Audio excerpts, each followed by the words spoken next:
Assalamualaikum teman-teman, kembali lagi dengan saya Vida di channel YouTube Vida Bacain Buku. Apa kabar? Mudah-mudahan selalu baik, sehat, dan berbahagia. Amin. Teman-teman, kali ini kita akan melanjutkan membaca buku Filosofi Teras Henry Manampiring. Saat ini kita sudah sampai ke bab 8, yaitu di halaman 177. Bagi teman-teman yang sudah memiliki bukunya, mari kita buka di halaman yang sama. Tanpa perlu berlama-lama, mari kita mulai. Bismillahirrahmanirrahim. 8. Menghadapi kesusahan dan musibah. Vincentius Evan baru berusia 11 tahun. Dia dikenal guru-gurunya sebagai anak yang senang menolong, terutama kepada teman-temannya yang tertinggal dalam pelajaran. Dia tidak pernah menolak saat diminta tolong membantu mengerjakan tugas. Hari Minggu, 13 Mei 2018, dia bersama adiknya, Nathanael yang baru berusia 8 tahun, berjalan bergandengan menuju gereja Santa Maria Tak Bercela, Surabaya. Di sisi lain gereja, dua orang kakak beradik juga memasuki kompleks gereja. Firman Halim, 15 tahun, dan Yusuf Fadil, 17 tahun. Firman dan Yusuf meledakkan diri dan Evan dan Nathan pun terhempas. Keduanya sempat dibawa ke rumah sakit, tetapi nyawa mereka tak tertolong.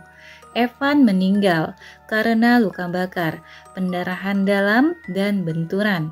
Adiknya, Nathan, sempat menjalani operasi amputasi kaki, tetapi darah yang terlalu banyak hilang akhirnya membuatnya menyusul kakaknya.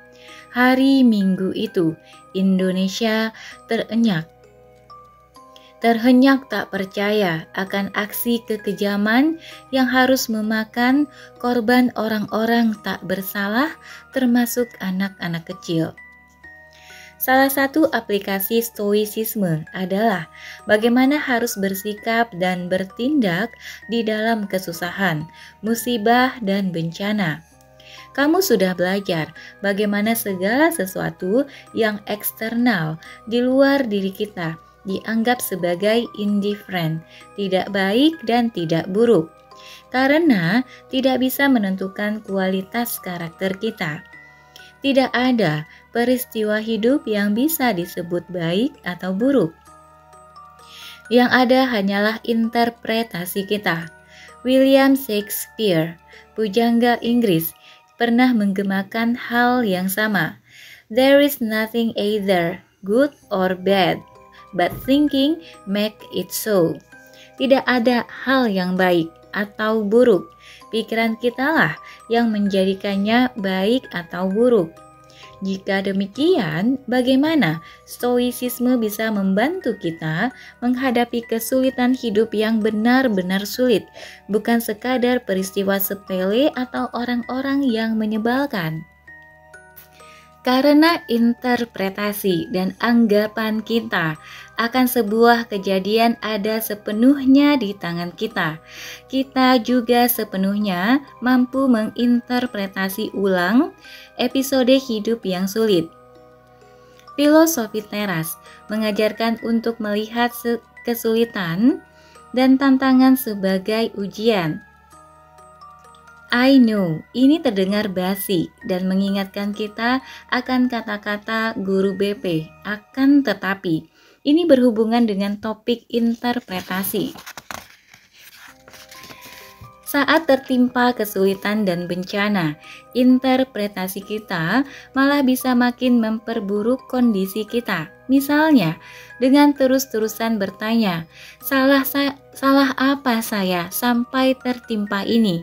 Atau, saya sudah berbuat baik, mengapa Tuhan tidak adil? Saya tidak layak menerima ini, harusnya orang lain, si Anu. Dan berbagai interpretasi lain yang tidak mengubah situasi. Mungkin kita pun pernah melakukan hal ini saat kesulitan menimpa. Namun, pikiran-pikiran ini adalah irasional menurut filosofi teras, karena kita menghabiskan energi untuk hal-hal yang di luar kendali kita. Saat musibah atau kesusahan telah terjadi, dia sudah berada di luar kendali kita. Sudah masuk masa lalu, past, atau masa sekarang, present.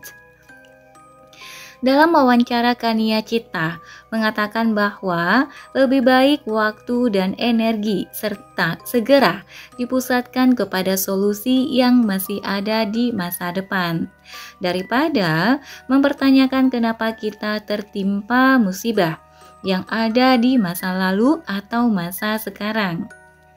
Filosofi teras mengajarkan kita untuk menginterpretasi peristiwa negatif sebagai ujian, kesempatan untuk menjadi lebih baik.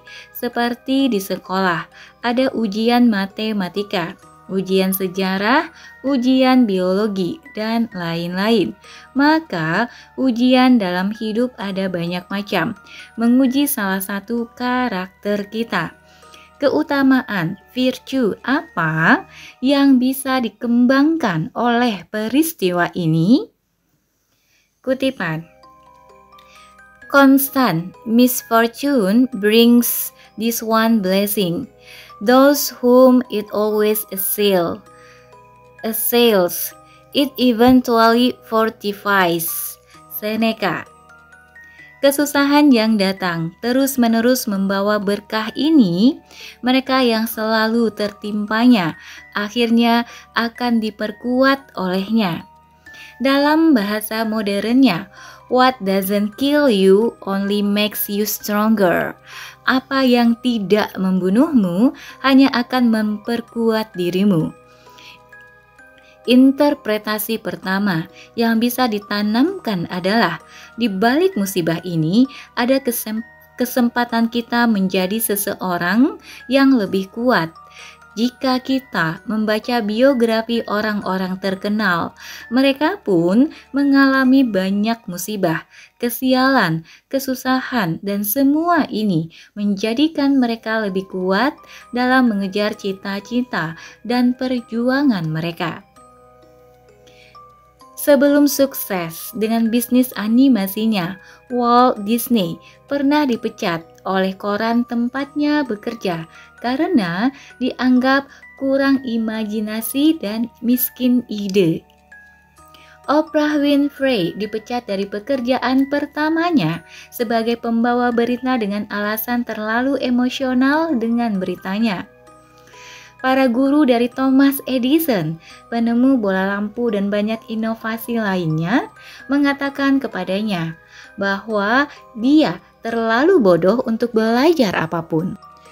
Lady Gaga diputus oleh perusahaan rekamannya hanya sesudah 3 bulan. Colonel Sanders, pendiri Kentucky Fried Chicken, KFC, saat berusaha menjual resepnya, mengalami penolakan dari 1.000 lebih restoran. George Lucas mengalami penolakan 2 kali dari studio besar untuk ide Star Wars. Naskah Harry Potter ditolak oleh 12 penerbit besar sampai akhirnya diterbitkan. Steve Jobs dipecat dari perusahaan Apple yang didirikannya di tahun 1985 dan kemudian kembali lagi untuk meraih sukses lebih besar. Masih banyak lagi kisah kegagalan, penolakan, kesulitan di balik orang-orang yang akhirnya mencapai sukses besar. Maka interpretasi paling minimal yang bisa kita bentuk untuk mengalami kesulitan adalah saat mengalami kesulitan adalah ini akan memperkuat saya. Unlucky, Raven, to me all omens are lucky. Whichever things happen it is my control to derive advantage from it. Epictetus dalam Enchiridion. Burung gagak, katanya, adalah pertanda sial, tetapi bagi saya, semua pertanda adalah keuntungan. Karena apapun yang terjadi, saya memiliki sepenuhnya kendali untuk menarik manfaat darinya. Sebagian dari kamu mungkin berpikir sombong bet, namun sebelum menuduhnya sombong dan belagu, ingatlah bahwa Epictetus adalah seorang budak yang pincang. Dia bukan anak orang kaya yang mendapat akses mudah, mendirikan bisnis dan dibantu orang tuanya dengan koneksi. Jika ada yang bisa berbicara tentang nasib yang kurang beruntung, Epictetuslah orangnya. Akan tetapi, dia tetap mengatakan bahwa apapun yang terjadi, dia memegang kendali untuk bisa mengubahnya menjadi sebuah keuntungan. Belakangan, Epictetus mendapat kebebasan sebagai orang merdeka dan kemudian mendirikan sekolah filsafat. Dan ajarannya akhirnya sampai membentuk sosok Kaisar Marcus Aurelius.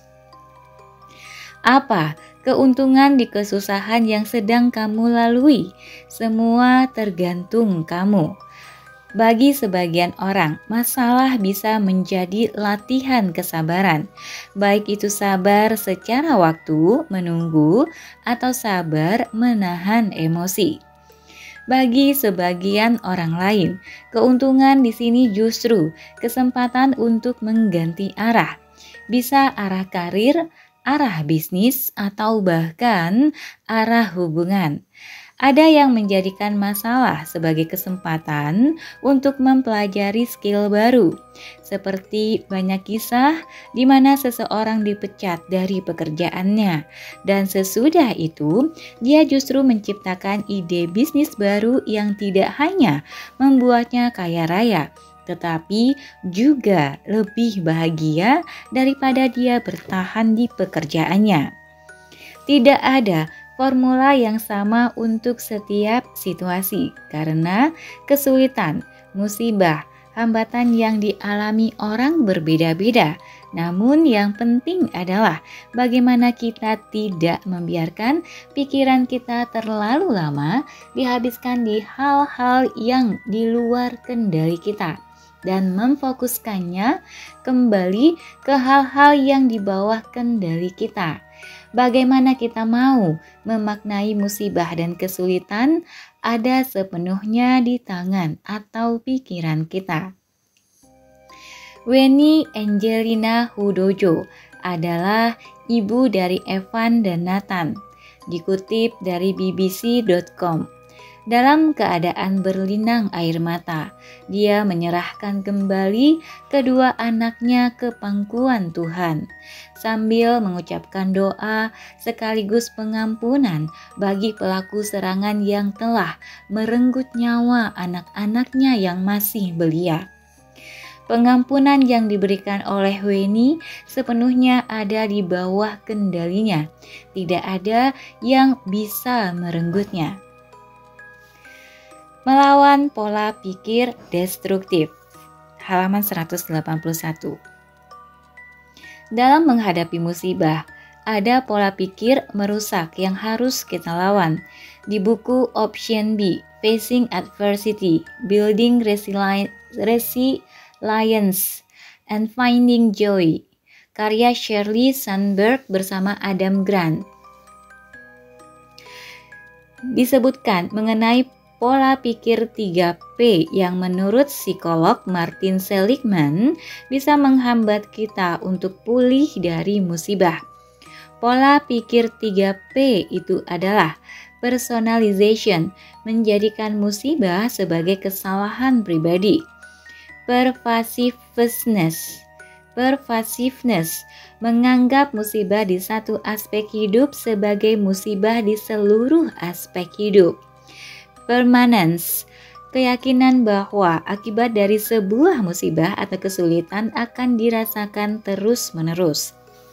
Sebagai ilustrasi dari pola 3P, bayangkan seorang perempuan yang baru patah hati berat, sampai nangis 7 hari 7 malam dan menolak makan. Pola 3P bisa seperti ini. Personalization, cowok gue selingkuh karena salah gue yang kurang dandan, gue yang kurang semok, gue yang kurang merdu suaranya, ini semua memang salah gue. Cowok gue pasti akan setia sama gue kalau gue secantik Gal Gadot. Pervasiveness, hidup gue memang begini, apes di percintaan, jadi mahasiswi juga gak becus, jadi anak gak bener, pokoknya semua hidup gue adalah kegagalan. Permanence, gue akan patah hati seumur hidup, yakin gue. Perhatikan bahwa pola 3P ini bukanlah fakta, tetapi murni konstruksi di dalam kepala kita sendiri.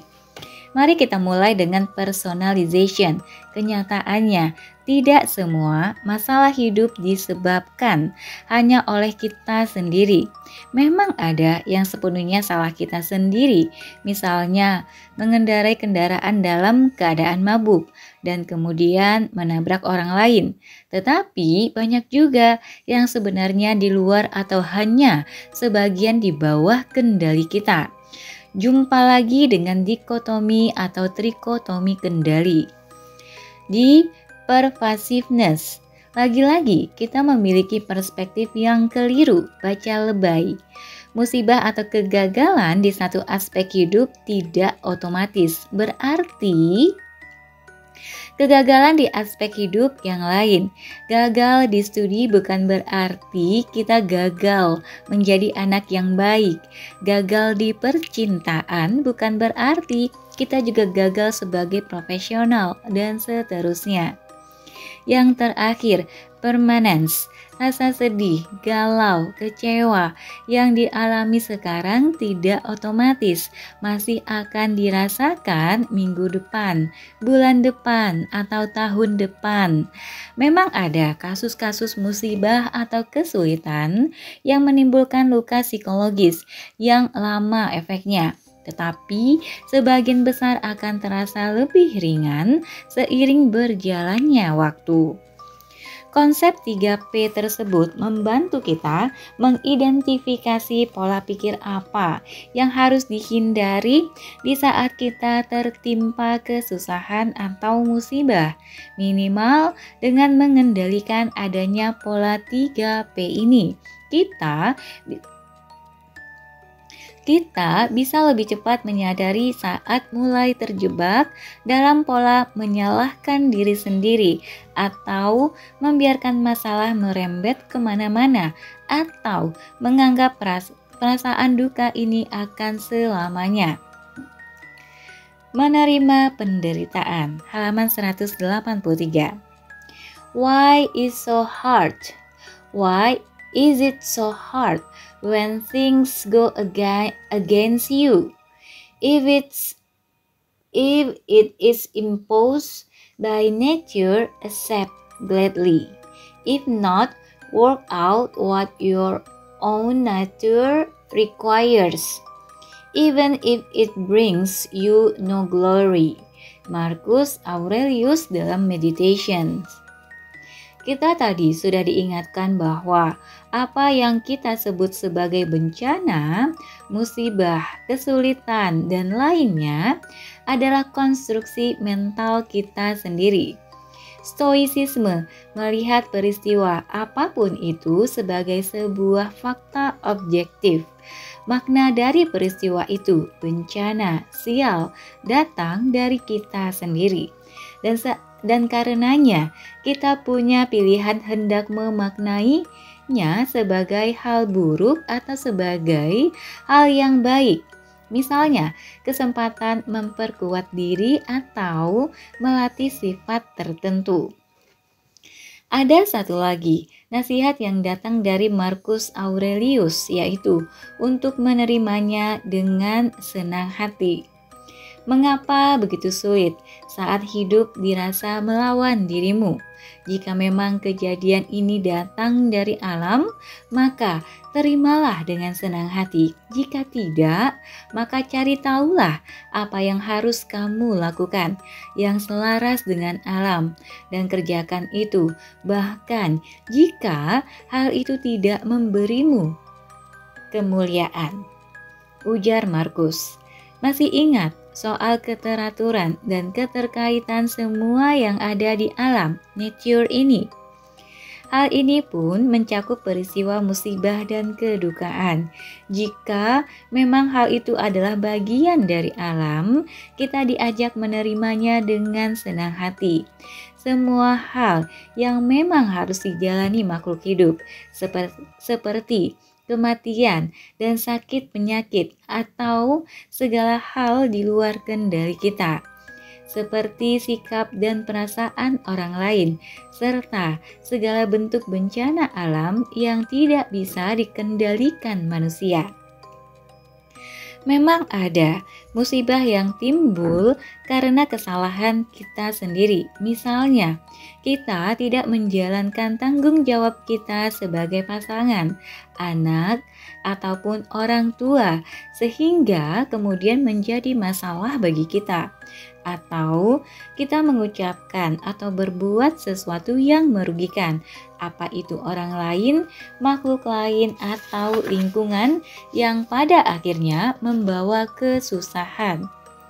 Jika semua masalah ini ditimbulkan oleh kita sendiri, kembalilah ke diri kita. Seperti dikatakan Markus, kita yang bertugas mencari tahu bagaimana memperbaikinya, kemudian melakukannya sungguh-sungguh. Menang dan bertahan, halaman 184. Kaum Stoa senang menggunakan analogi kontes olahraga atau pertandingan untuk menggambarkan kesusahan hidup. Yang menarik, kita tidak diharapkan untuk menang dengan cara mengalahkan cobaan. Layaknya atlet gulat atau taekwondo melumpuhkan lawan. Di dalam filosofi teras, kemenangan kita atas cobaan dan kesusahan hidup diperoleh dengan bertahan, endure, dan melelahkan lawan kita. Dalam pertandingan suci, banyak yang meraih kemenangan dengan cara membuat lawan mereka lelah dengan ketahanan yang keras kepala. Bayangkan seorang stoa bagaikan atlet seperti itu yang melalui latihan panjang dan tekun akhirnya memiliki kekuatan untuk bertahan menerima serangan sampai lawannya lelah sendiri. Seneca dalam Firmness. Jadilah seperti tebing di pinggir laut yang terus dihunjam ombak, tetapi tetap tegar dan justru menjinakkan murka air di sekitarnya. Marcus Aurelius dalam Meditations. Analogi-analogi tersebut mengingatkan saya pada kisah-kisah pemain bulu tangkis, petinju, atau petarung yang memiliki strategi bermain panjang.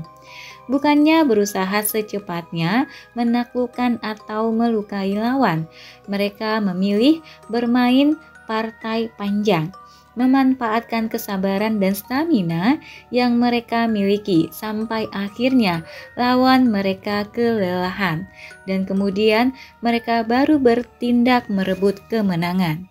Saat cobaan, kesusahan, bencana terasa begitu berat melanda, yang diminta dari kita bukanlah teori, strategi, tips, dan trik yang canggih-canggih. Stoicisme hanya meminta kita untuk cukup bertahan, tetap teguh, bagai tebing karang yang tidak bisa dikalahkan badai, sampai akhirnya cobaan tersebut yang lelah sendiri. Hang in there, bertahanlah, mungkin bukan anjuran yang buruk. Latihan menderita. Premeditatio malorum, melatih kita untuk memikirkan skenario buruk yang mungkin terjadi di hari ini. Selain simulasi mental, Stoicisme juga menganjurkan latihan menderita dalam hidup kita secara rutin. Latihan apes ini benar-benar dalam arti literal, artinya kita memaksa diri kita menderita secara fisik, bukan dengan instrumen penyiksaan. Ingat, penjahat di film The Da Vinci Code yang senang mencambuk diri, tetapi dengan sengaja hidup jauh di bawah standar kenyamanan hidup kita sehari-hari secara berkala. Luangkan beberapa hari dalam setahun di mana kamu harus memuaskan dirimu dengan makanan yang paling sederhana dan murah, mengenakan baju yang paling jelek dan kasar, kemudian bertanya pada dirimu sendiri, inikah kondisi yang saya takuti? Justru ketika keadaan kita sedang baik, maka jiwa kita harus diperkuat untuk menghadapi kesulitan yang lebih besar. Justru ketika Dewi Keberuntungan sedang ramah, maka kita harus menyiapkan diri terhadap murkanya. Di masa perdamaian, para tentara berlatih melakukan manuver, menggali tanah padahal tidak ada musuh, dan melelahkan diri dengan kerja keras yang sebenarnya tidak perlu, agar dia akhirnya siap ketika harus bekerja keras betulan. Jika kamu ingin seseorang tidak goyah saat krisis menghantam, latihlah ia sebelum krisis itu datang. Seneca dalam Letters. Seneca menganjurkan kita berbagi apes atau latihan kemiskinan, practice poverty, secara rutin. Misalnya, makan makanan yang sangat sederhana dan murah. Bahkan Seneca menyebut roti yang sudah keras sebagai simbol makanan yang sangat sederhana. Ya, kamu yang anak kos juga tidak punya alasan untuk tidak melakukan ritual ini dan memakai baju yang lusuh atau usang. Di masa kini, latihan ini tidak terbatas pada makan makanan sederhana atau berbaju jelek saja. Pada intinya, apakah kita bisa melepaskan kenyamanan yang bisa kita nikmati selama beberapa hari? Bagi yang bisa naik mobil pribadi ke sana kemari, cobalah untuk merasakan naik kendaraan umum. Yang biasa naik taksi, cobalah untuk merasakan naik ojek.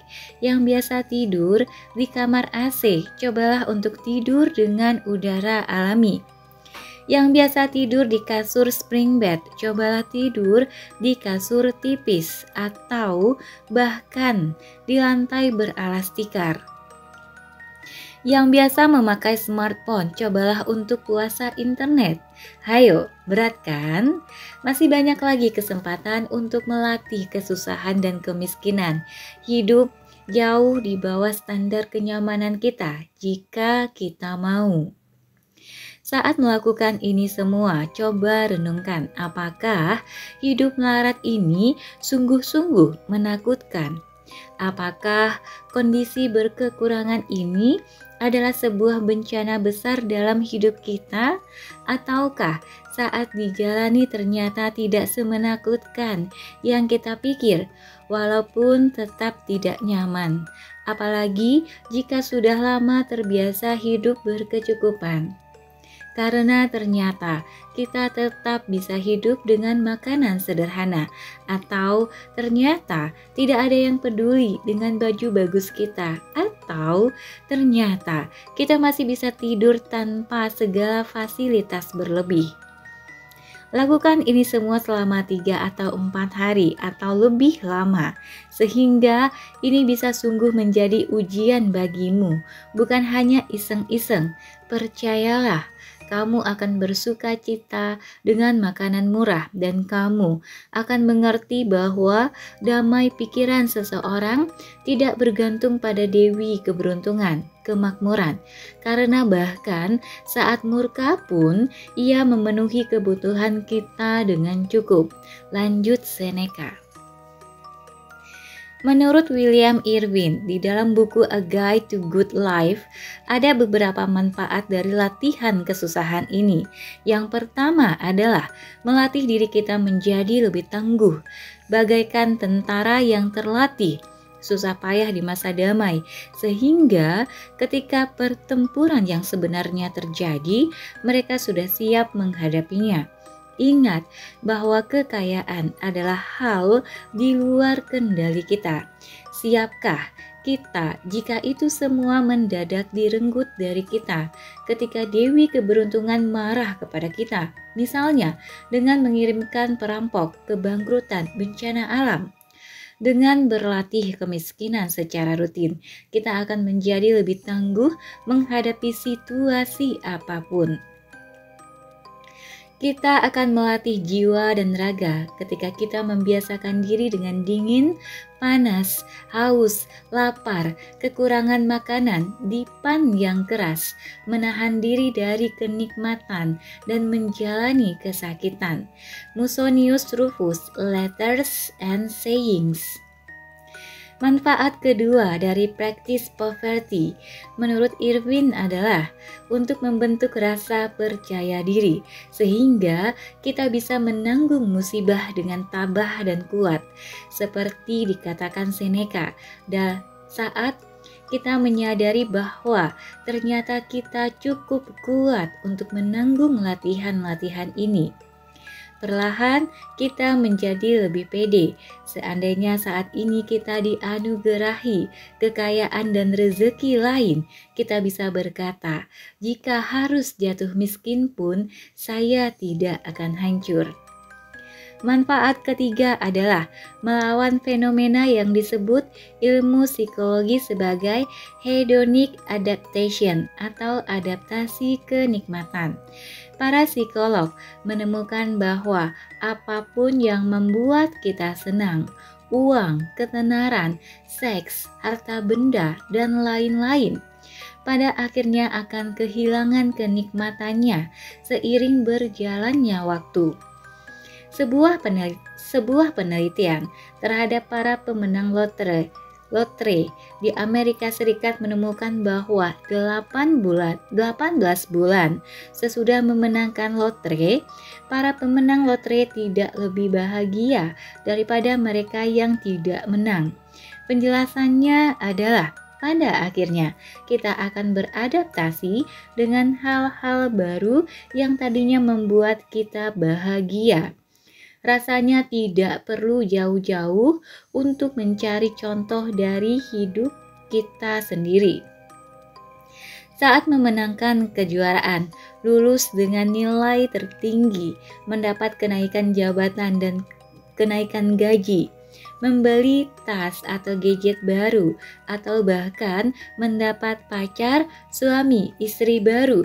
Pada awalnya kita senang sekali dan grafik kebahagiaan kita mengalami peningkatan. Namun seiring berjalannya waktu, kenikmatan yang kita rasakan perlahan turun dan kita kembali ke kebahagiaan awal base level. Hal ini karena kita mulai terbiasa dengan kenikmatan baru kita, gaji baru kita, jabatan baru kita, gadget baru kita, sampai pacar atau suami atau istri baru kita. Perlahan menjadi norm baru. Kita tidak lagi menjadi spesial. Menurut Irwin, practice poverty bisa membantu kita melawan adaptasi kenikmatan tersebut dengan rutin mengguncang base level diri sendiri. Kita kembali menghargai apa yang telah kita miliki. Jika kita terbiasa makan enak, saat menghabiskan waktu untuk makan makanan yang tidak enak dan sangat sederhana, kita jadi kembali mengapresiasi makanan enak yang kita konsumsi selama ini. Saat terbiasa naik kendaraan pribadi dan kemudian merasakan berdesakan bersama orang lain di kendaraan umum, kita akan kembali menemukan nikmatnya kendaraan pribadi. Saat memakai busana murah berbahan kasar, kita akan kembali menghargai pakaian bagus yang kita miliki. Saat kita menemukan kembali nikmatnya segala sesuatu yang telah kita miliki, kita pun merasa lebih bahagia. Di antara begitu banyak kenikmatan dan fasilitas dari kehidupan modern, makanan mungkin adalah ujian terbaik mengenai pengendalian diri. Makanan mungkin adalah ujian terbaik mengenai pengendalian diri. Makanan relatif tersedia di mana-mana dengan berbagai kualitas dan harga.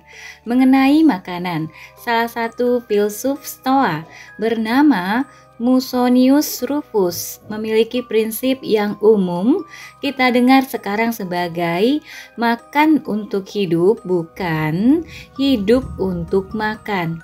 Bagi Musonius, makanan ada hanya untuk sekadar mempertahankan hidup, bukan sebagai sumber kenikmatan.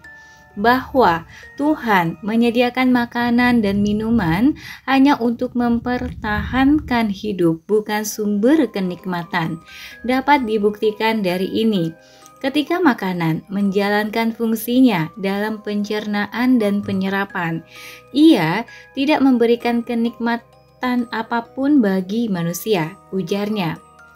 Walaupun kita menikmati rasa makanan di lidah, manfaat sesungguhnya dari makanan justru baru kita terima di sistem pencernaan. Konsisten dengan ajarannya, Musonius Rufus dikenal hanya makan tumbuh-tumbuhan dan hasil dari susu dan dia tidak makan daging. Musonius Rufus tampaknya tidak akan menjadi filsuf yang populer di kalangan foodies dan food blogger. Walaupun tidak semua dari kita bisa mengikuti anjuran Musonius Rufus sepenuhnya. Saya kebetulan penganut makan untuk hidup, bukan hidup untuk makan.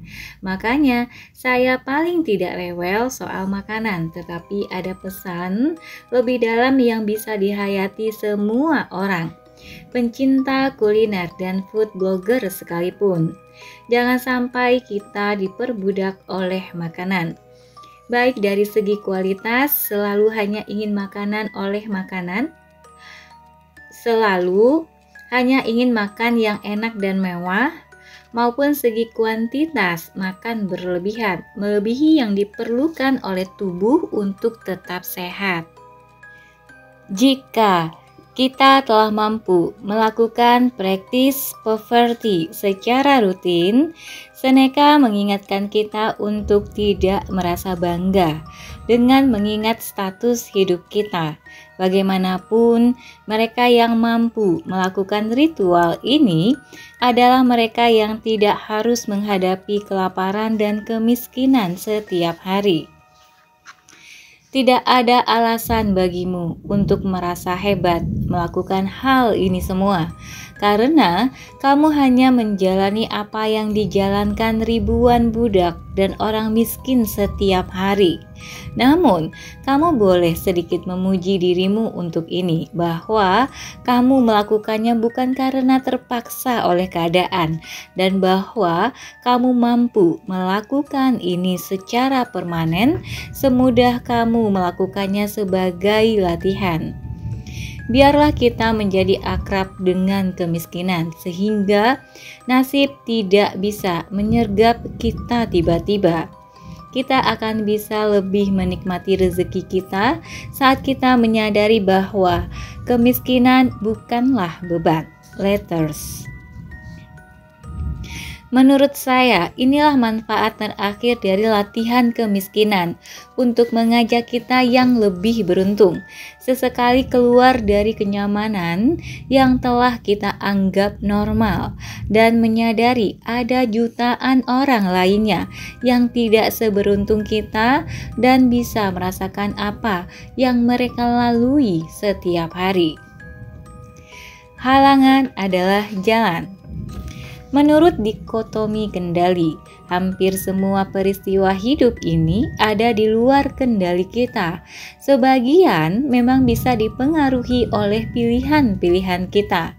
Pemilihan teman, pemilihan pasangan hidup, pemilihan pekerjaan, pemilihan tempat tinggal, pemilihan sekolah, dan lain-lain. Namun, sebenar-benarnya hasil dari pilihan kita banyak sekali bergantung pada faktor eksternal. Hanya pikiran, interpretasi, strategi, dan keputusan kitalah yang masih benar-benar di bawah kendali kita. Marcus Aurelius menyebutkan bahwa halangan adalah jalan. The obstacle is the way. Sebuah permainan kata yang menarik. Secara definisi, halangan bukanlah jalan dan justru mengganggu sang jalan, bukan? Inilah penjelasan beliau. Karena kita bisa menerima dan menyesuaikan diri, pikiran kita bisa beradaptasi dan bisa mengubah halangan agar justru mendukung tujuan. Halangan terhadap tindakan kita justru memajukan tindakan kita. Apa yang menghalangi jalan kita menjadi jalan itu sendiri. Meditations. Keuletan dan ketangguhan sejati bukan datang dari otot atau uang yang kita miliki, tetapi dari pikiran, mind kita. Inilah kekuatan pikiran kita yang bisa mengubah halangan menjadi jalan itu sendiri. The obstacle becomes the way. Kisah Steve Jobs mengingatkan saya pada hal ini.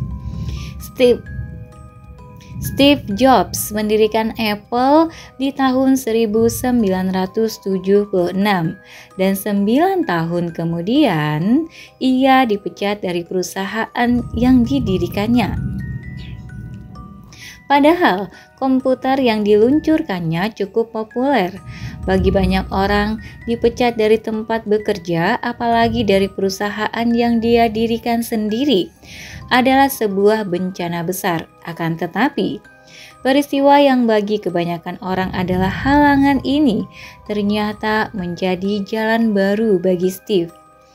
Dipecat dari Apple adalah hal terbaik yang pernah terjadi padaku, ujar Steve Jobs dalam pidato kelulusan di Stanford University bertahun-tahun kemudian. Beratnya beban sukses digantikan dengan rasa ringan menjadi pemula lagi. Tambahnya, setelah dipecat, Steve mendirikan perusahaan komputer baru Next dan kemudian Pixar yang kita kenal dengan film-film produksinya seperti Toy Story, Up, Cars, The Incredibles, dan lain-lain. Kira-kira 1 dekade sesudah dipecat, Steve Jobs kembali ke Apple dan kemudian menghasilkan inovasi-inovasi ikonik yang telah dikenal jutaan manusia, seperti iPod, iTunes, iPhone, dan iPad. Mungkin pembaca saat ini sedang merasakan kesulitan dalam hidup atau sedang merasa jalannya terhalang. Bisa jadi apa yang dirasakan sebagai halangan justru adalah jalan yang baru. Untuk menemukan ini, kita harus kembali ke pikiran kita sendiri. Kamu sungguh sial jika tidak pernah tertimpa musibah, karena artinya kamu menjalani hidup tanpa pernah menghadapi lawan.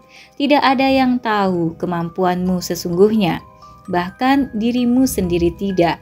Seneca on Providence. Intisari bab 8. Dalam filosofi teras, sebutan musibah dan kesusahan adalah opini yang ditambahkan oleh kita sendiri. Walaupun musibah, bencana, dan kesusahan yang menimpa seringkali berada di luar kendali kita, respons kita atasnya sepenuhnya ada di tangan kita sendiri. Filsuf Stoa melihat semua kesusahan sebagai kesempatan melatih keutamaan, virtue. Saat kita tertimpa kesusahan, kita bisa memikirkan keutamaan apa yang bisa dilatih oleh keadaan ini. Saat tertimpa musibah dan kesusahan, waspadai pola pikir 3P yang merusak: personalization, pervasiveness, permanence. Kita bisa mengalahkan cobaan dan penderitaan dengan bertahan menanggungnya. Endure, bagaikan atlet di pertandingan yang dengan keras kepala membuat lelah lawannya. Latihan menderita, practice poverty, selain membantu kita menghadapi kesusahan yang sebenarnya, juga bisa membuat kita kembali mensyukuri apa yang sudah kita miliki.